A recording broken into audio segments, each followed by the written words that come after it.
Welcome back to the Real Number System. In this video, we're going to talk about percents, so let's get started. Percents are a special kind of fraction. Specifically, they are fractions that have a denominator of 100. The word percent comes from the Latin phrase percentum, which means per hundred. So when you see n%, that's the same thing as n over 100, where n is any non-negative number. So percent literally means divided by 100. In example 1, we're going to change each of the following to a percent. In part A, we have 3 hundredths. So this would be 3 over 100. Percent means per 100, so this would be 3%. Notice here that we've moved the decimal place 2 places to the right to change the decimal to a percent. Look at part B. In part B, we have 0.3 repeating. Now to get my hundredths decimal place, I'm going to write this as 0.333 with the bar over it. The hundredths place is here, and so this would be 33.3 repeating over 100. Again, since percent means per 100, this means we have 33.3 repeating percent. Look at part C. We have 1.2. I can write this as 1.20. Remember that writing a 0 after the decimal place does not change the value of our number. Then this would be 120 over 100, since I now have the hundredths decimal place showing. And so we have 120%. Look at part D. So notice here is where I have my hundredths decimal place. So I'd have 0.042 out of 100, thinking about moving that decimal place. And so we have 0.042%. Again, as I change a decimal to a percent, I move that decimal place 2 places to the right to get that percent. Look at part E. We have 1 or 1.00. I've included those extra decimal places. Writing zeros to the right of the decimal place doesn't change the value. And I wanted those extra decimal places so I could have my hundredths place. So this would be 100 out of 100. Percent means per 100, so this would be 100%. In part F, we have a fraction. I want to have a denominator of 100 in my fraction. If I multiply 5 by 20, that gives me 100 in the denominator. If I multiply the denominator of a fraction by 20, then I also need to multiply the numerator of that fraction by 20. And 3 times 20 is 60, so we'd have 60%. In part G, I have 2/3. I want to think about what number can I multiply 3 by to make 100. Well, there's not a whole number that I can multiply 3 by to get 100 in that denominator. So I'm going to divide 3 into 2 to change my fraction to a decimal. Line up your decimal places. You'll notice I included 2 zeros to the right of the decimal place to get my hundredths place. 3 does not go into 2, but 3 goes into 26 times with 2 left. Bring down your 0. 3 goes into 26 times with 2 left.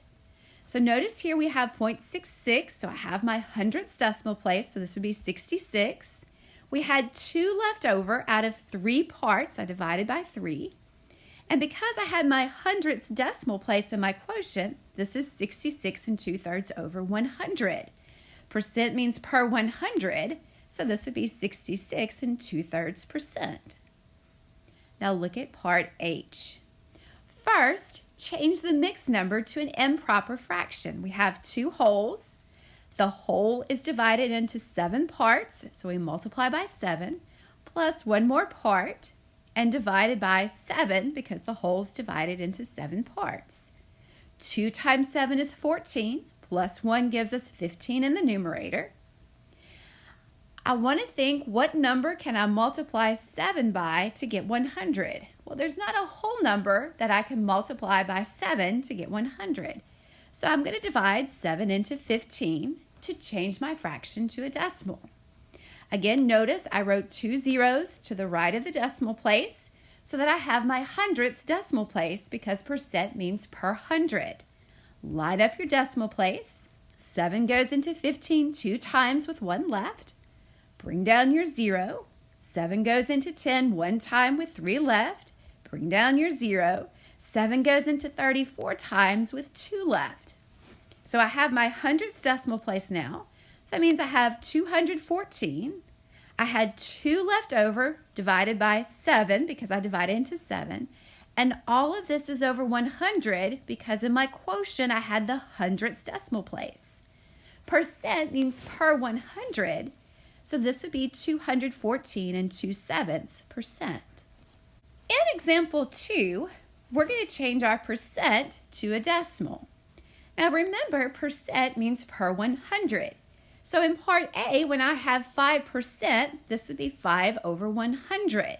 So that means I have 5 hundredths, and as a decimal, we write this as 0.05. Look at part B. We have 6.3%. Again, percent means per 100, so this would be 6.3 over 100. I don't want to keep that decimal place on the top. Now, if I multiply the numerator by 10, 6.3 times 10 is 63. When we multiply the numerator by 10, we also have to multiply the denominator by 10. And 100 times 10 is 1,000. So we have 63 thousandths. We write this as 0.063. We talked about this in section 7.1.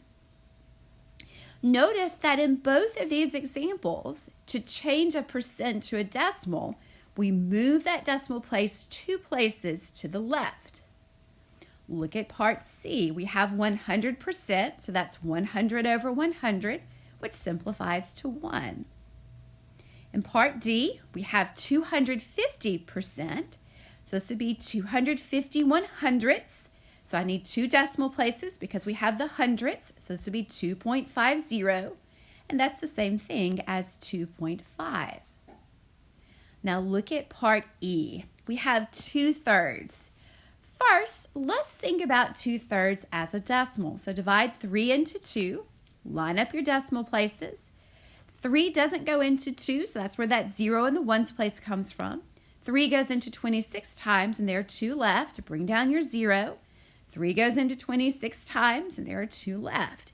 Notice that our 6 is repeating here. So 2/3 is the same thing as 0.6 repeating.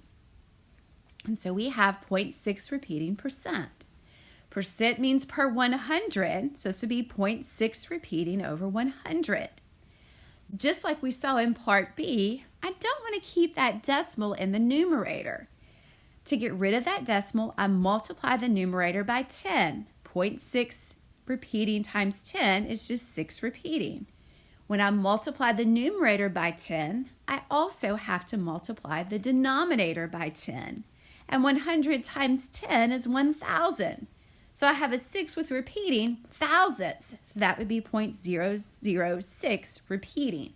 And notice that 6 that's repeating is in the thousandths place. And the bar over the 6 shows that it's repeating. Look at part F. We have 33 1/3. I'm going to change the 1/3 to a decimal. So I divide 3 into 1. Line up your decimal places. 3 doesn't go into 1, but 3 will go into 10. Down your 0. 3 goes into 10 3 times with 1 left. Notice that the 3 is repeating. So 33 1/3% is the same thing as 33.3 repeating percent. Percent means per 100, so we'd have 33.3 repeating over 100. We want to get rid of the decimal place in the numerator, so multiply by 10. 33.3 repeating times 10 is 33 with the bar over it. When I multiply the numerator by 10, I also multiply the denominator by 10. 100 times 10 is 1,000. So we have our thousandths decimal place. This would be 0.333 with the bar over it. Now the 3's are repeating, So this is the same thing as 0.3 repeating. Notice again that when we've changed a percent to a decimal, we've moved the decimal place 2 places to the left. One way that we can model percents is using a percent bar. So here's how the percent bar works. Let's suppose we want to find 40% of 70. So I'm going to draw a bar. The left side is 0% and the right side will represent 100%. Halfway in between is 50%. When I divide this bar into 10 equal parts, 100 divided by 10 is 10%. So each of these parts represents 10%. So notice across the bottom we have 10%, 20%, 30%, 40%, and so on.